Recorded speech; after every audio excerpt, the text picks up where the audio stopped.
संध्याकाळी भिकाऱ्या जागे जेवायचं, भिकारी व्हायचं नाही, पण भिकाऱ्या जागे जेवायचं म्हणजे थोडं जेवायचं. अशा रीतीने जेवणाचे तुम्ही जर पाळलं तरी तुम्हाला हा त्रास होण्याची शक्यता नाही. अर्थात त्रास झाला तर आम्ही त्या ठिकाणी ट्रीट करायला हवंच, पण शक्यतो त्रास होऊ नये हे त्याच्या मागचं म्हणजे त्याला स्वच्छतेचं पालन करणं असं जे म्हटलं जातं ते जर पालन केलं तर कुठल्याही प्रकार त्रास होत नाही आणि आपलं आरोग्य निरोगी राहतं.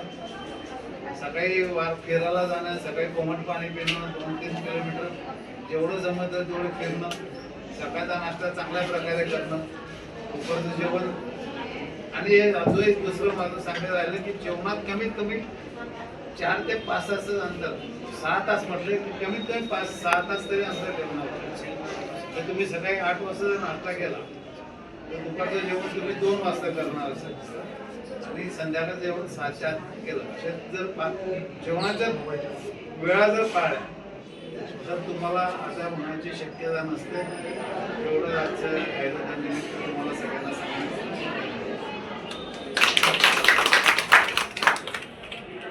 सगळेजण सौभाग्य